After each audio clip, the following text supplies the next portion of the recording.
என்றது ஜக்காத்தில் எங்களுக்கு அடிக்கடி கன்ஃபியூஸ் ஆகிறதுக்கு ஒரே காரணம் இதுதான்.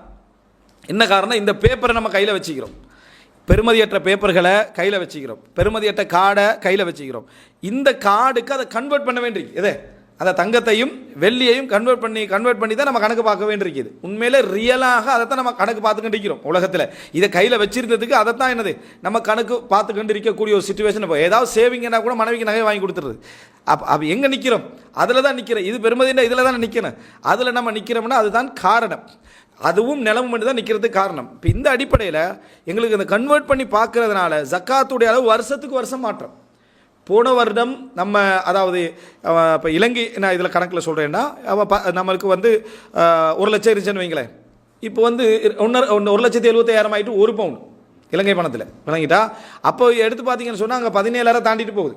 17,000 18 லட்சம் என்ன செய்யுது ஜக்காத்துக்கு வருது. அப்போ போன வருஷம் பயானில் நம்ம என்ன செஞ்சிருப்போம்?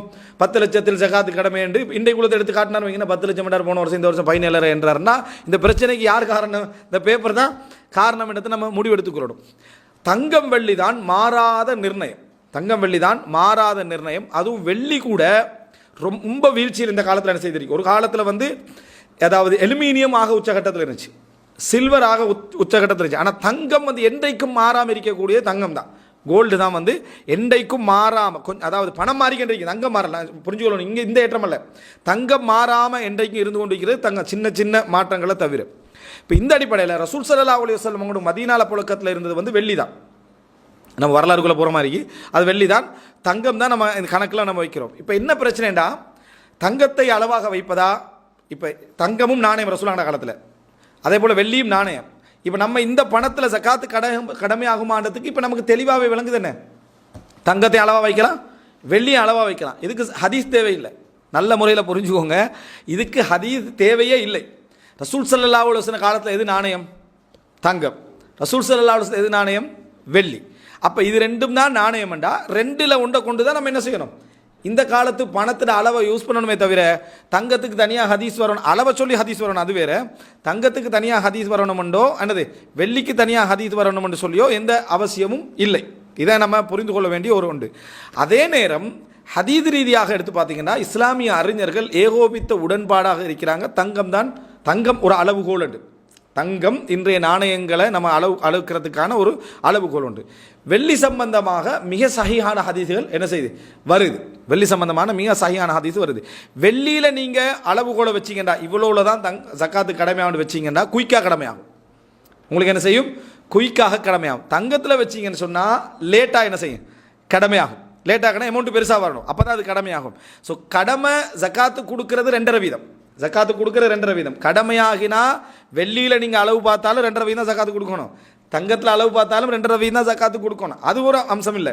ஆனால் உங்களுக்கு கடமையாகிற இடம் வந்து இது குயிக்காக கடமையாகிடும். அதனால் சில அறிஞர்கள் என்ன சொல்கிறாங்க அப்படின்னா, வெள்ளியில் கடமையாகிறது நல்லது, வெள்ளியில் கடமையை நீங்கள் பார்த்துக்கொள்வது நல்லது. என்ன காரணம்னா நீங்கள் அவசரமாக என்ன செய்வீங்க? ஜக்காத்தை கொடுப்பீங்க. சில பெரும்பாலான அறிஞர் சொல்கிறாங்க தங்கத்தில் பாருங்கள் நிறைய கொடுப்பீங்க, தங்கத்தில் என்ன செய்வீங்க? நிறைய கொடுப்பீங்க அப்படின்னு சொல்கிறாங்க. சரி, என்ன அளவு அப்படின்னு பார்த்தீங்க அப்படின்னு சொன்னால் சுருக்கமாக அதை எடுப்பிலே சொல்கிறதா இருந்தால் தங்கத்தில் 85 கிராம், தங்கத்தில் 85 கிராம், அதாவது 10.5 பவுன்கள். 85 கிராம் என்று சொல்கிறது 10.5 பவுன். ஒரு பவுன் 8 கிராம் என்று சொன்னால் 880 சொன்னால் 4 என்னது ஆஃப். அப்போ என்னது 85 கிராம் என்று சொல்கிற அந்த பகுதியை நம்ம என்ன செய்கிறோம் பார்க்கலாம். இந்த 1 கிராம் என்று இருக்குதே 84 வந்துட்டு அந்த 1 கிராம் என்று சொல்கிறது அன்னளவாக அந்த தீனாரை அளக்கிறதுல உள்ள பிரச்சனை. வணங்கிட்டா அந்த தீனார் இருக்குதே அதை அளக்கிறதுல, அதனால தான் 85 அப்படின்னு சொல்கிறது. சரியா? அன்னளவாக அந்த தீனாரை அளப்பதில் உள்ள அந்த பிரச்சனையில் தான் அது என்ன செய்ய சொல்லப்படுது 10.5 பவுன். 10.5 பவுன் அல்ல, 10.5 பவுன் அப்படின்னு சொன்னால் எத்தனை வரணும்? 84 கிராம் வரணும். சரியாக 10.5 பவுன் அல்ல, ஒரு கொஞ்சம் என்ன அப்படி ஒரு கூடுதல் அப்படின்னு என்ன செய்யுங்க, விளங்கி வச்சுக்கோங்க. இதில் வந்து அது காரணம் தீனார் அளக்கிறது. ஒரு தீனார்ன்றா நம்ம குற்றவியல் பாடத்தில் பார்த்தோம். ஒரு தீனார் அப்படி என்றது 4.25 4.25 கிராம் அப்படின்னு பார்த்தோம். சரியா? அப்போ ஒரு தீனார்னா ரசூல் ஸல்லல்லாஹு அலைஹி வஸல்லம் 20 தீனாரில் ஜக்காத்தை கடமையாக்குறாங்க. ரசூல் ஸல்லல்லாஹு அலைஹி வஸல்லம் அவங்க 20 தீனாரில் ஜக்காத்து கடமைன்றாங்க. அப்போ நீங்கள் இன்டூன்ஸை பெருக்கி பார்த்துக்குங்க. அப்போது இந்த அடிப்படையில் அந்த சின்ன டிஃப்ரெண்ட் வார்த்தை 20 மிஸ்கால், 20 மிஸ்காலில் என்ன செய்கிறாங்க? ரசூல் ஸல்லல்லாஹு அலைஹி வஸல்லம் ஜக்காத்து கடமை என்ன செய்கிறாங்க சொல்கிறாங்க. இது நம்ம 85 கிராம். இதனால தான் சில அறிஞர்கள் 85, சில அறிஞர்கள் 87, சில அறிஞர்கள் 93 என்று டிஃபரெண்ட் ஆகிறதுக்கு காரணம் சில அறிஞர்களுடைய அளவுகோல் இந்த மிஸ்காலையும் தீனாரையும் அளக்கிறதுல என்னது ஒரு இந்த ஃபித்ரா அரிசி கொடுக்குற மாதிரி ஒரு சாவு கொடுக்கணும்டா அது 2 கிலோ 400 கிராமில் இருந்து 3 கிலோ வரைக்கும் என்ன செஞ்சுக்கிறான் முரம்பட்டிக்கிறான். சாவோடில் உள்ள முரம்பாடு சாவை எப்படி அளக்குறதுன்றது.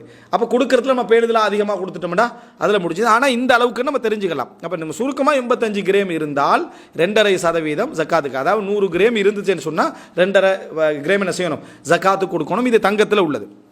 வெள்ளி வெள்ளிக்கு சொன்ன ஜக்காத்து என்னென்னா 595 கிராம். 595 கிராம் ரசூலுல்லாஹி ஸல்லல்லாஹு அலைஹி வஸல்லம். இந்த கிராமில் அது எப்படி வருது அப்படின்னு சொன்னால் 2.975 வருது. வணங்கிட்டா, அதாவது ஒரு திர்ஹம் 200 திர்ஹத்தில் ஜக்காத்து கடமை நாங்கள் சொல்லுவாங்க. 200 திர்ஹத்தில் ஜக்காத்து கடமை. அப்போ ஒரு திர்ஹம் வந்து 2.5975 அப்படி என்று சொன்னால் நீங்கள் பார்த்துக்கங்க 595 கிராம் இருந்தால் என்னது ஜக்காத்து கடமை ஆகிரும். 5 ஊக்கியா அப்படின்னு சொல்லுவாங்க. 5 ஊக்கியா, ஒரு ஊக்கியானா 40 திர்ஹம் அப்படின்னு சொல்லி. சரி, நம்ம அளவாக வச்சுக்க 85 கிராமில் கடமை தங்கம், 595 கிராமில் கடமை வெள்ளி. இதில் ஏதாவது நீங்கள் முரண்பாடுகளை கண்டிங்கன்னு சொன்னால், எங்கேயா அறிஞர்கள் வந்து ஒரு 700 சொல்கிறாங்க அப்படி இப்படி முரண்பாடு கண்டிங்கன்னு சொன்னால் அது அந்த கணக்கை திர்ஹத்தில் இருந்தும் அதே போல் தீனார் மிஸ்காலில் இருந்தும் கன்வெர்ட் பண்ணுறதுல அதை இன்றைக்கு அளக்கிறதுல உண்மையில் அந்த கருத்து முரண்பாடுகளை சில நியாயங்களும் என்ன உண்டு அப்படின்றது. ஷேக் பின் பாஸ் அவர்கள் 90% தான் ஜக்காத்து கடமை அப்படின்னு சொன்னதாக நம்ம என்ன செய்கிறோம் பார்க்குறோம். அல்லாஹு அலம். ஆனால் இதுதான் பெரும்பாலான அறிஞர்களால் ஏற்றுக்கொள்ளப்பட்ட ஒரு அன்னளவான இது. அடுத்தது என்ன அப்படின்னு சொன்னால், இந்த ஜக்காத்துடைய விஷயத்தில் இப்போ தங்கத்தில் கடமையாகிற சந்தர்ப்பத்தில் அதுக்கு கேரக்டர் இருக்குது. யார் நம்ம பார்க்கணும். இப்போ நம்ம சொல்கிற கணக்கு வந்து 24க்கு தான். 24க்கு தான் அந்த 85 கிராம் இருந்தால் தூய தங்கம். அதில் எந்த கலப்பம் இல்லை, எந்த கோப்பர் செம்பு இல்லை, அடுத்து வேறு கலப்புகள் எதுவும் இல்லாத தூய தங்கம் பண்ணாலும் தூயம் இல்லை, அது தூய தங்கம் அல்ல தான். சரியா, தூய தங்கம் பண்ணாலும் என்ன 9.99ன்னு சொல்லுவாங்க. அதுலேயும் ஒரு இருந்தால் தான் அதை என்ன செய்யிருக்கேன். ஆனால் அதை தூய தங்கம் பண்ணி அதை தான் என்ன செய்கிற சொல்கிறேன். இப்போ வெள்ளியிலேயும் சொல்லுவாங்க தானே 925 அப்படி ஒரு கணக்கு ஒன்று என்ன செய்வாங்க, வெள்ளியிலையும் சொல்லுவாங்க. அப்போது அது இந்த தூய வெள்ளி அப்படின்னு சொல்லி எடுத்து நான் எதுவும் செய்யலாது. அதனால் அது கொஞ்சம் குறை. இந்த கலப்பு இருக்குதே, இப்போ இதில் 24 கேரட் அப்படின்னு சொல்லக்கூடியது கலப்பற்ற அந்த தன்மைக்கு நம்ம சொல்கிறது. இதுக்கு தான் அந்த 85 கிராம் அப்படின்னு சொல்கிறது. இப்போ நம்மகிட்ட ஒரு 150 கிராம்னு சொல்லி தங்கத்தை வச்சுக்கிறோம். ஆனால் 21 கேரட் அல்லது 18 இப்படி மாதிரி இருந்துச்சு அப்படி என்று சொன்னால் அதில் தூய தங்கத்தை நம்ம என்ன பெருக்கி அதை எடுத்துடணும். தூய தங்கத்தை பெருக்கி எடுத்து பிரித்து அப்போ அதில் அளவு என்ன செய்யும் வித்தியாசப்படும். அதில் அளவு 120 என்ன செய்யும் ஜக்காத்து கடமையாகும். அப்போ நீங்கள் அதை பார்க்கணும். அந்த ஜக்காத்து வந்து 85 கிராம் தூய தங்கத்தில் அடையணும். அது நல்ல முறையில் புரிஞ்சுக்கொள்ளணும். தூய தங்கத்தில் அது அடைய வேண்டும். அப்படி இருந்தால் மட்டும்தான் அந்த இது கடமை அப்படின்றத புரிஞ்சுக்கொள்ளணும். அதை வந்து ஒவ்வொரு விதமான கணக்கு சொல்கிறாங்க. எனக்கு இப்போ ஞாபகத்தில் உள்ள அமைப்பில் 85 24ஆல் பெருக்கி விட்டு வரக்கூடிய அந்த 21 கேரட்டு அல்லது 18 கேரட்டு அதில் பிரித்து விட்டோம்னா என்ன செஞ்சிடும், அந்த கணக்கு வந்துடும் அப்படின்னு சொல்கிறாங்க. விளங்கிட்டா, அது பாருங்கள். அந்த கணக்கு பார்த்தீங்கன்னா தூய தங்கம் தான் இங்கே சப்ஜெக்ட். 85 கிராம் உங்களுக்கு என்ன இருக்கணும்னா கலப்பல்ல. அதில் கொஞ்சம் பிரித்து பார்த்தா உங்களுக்கு என்ன 5 கிராம் செம்பிரிக்கி, 5 உதாரணத்துக்கு சரியா 5 கிராம் செம்பிரிக்கின்னா அப்போ 80 கிராம் தான் உங்கள்கிட்ட இப்போ தங்கம் இருக்குது. எனவே கேரட் குறைய உங்கள்கிட்ட இருக்கிற கிராம் நீங்கள் 85 கிராம் 1 பவுனு 2 பவுனு என்ன பவுன் சொல்லிக்கின்றாலும் உங்கள்கிட்ட 85 கிராம் இல்லை.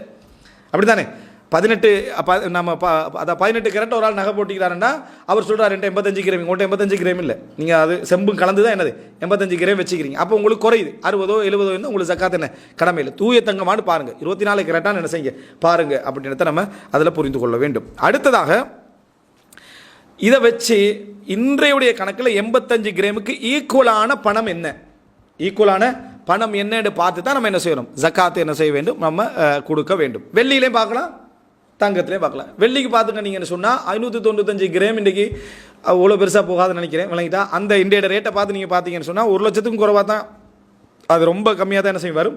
அதுக்குள்ளே உங்களுக்கு ஜக்காத்து கடமையாயிரும். 2.5% என்ன செய்யணும் ஜக்காத்து கொடுக்க வேண்டும். ரைட்.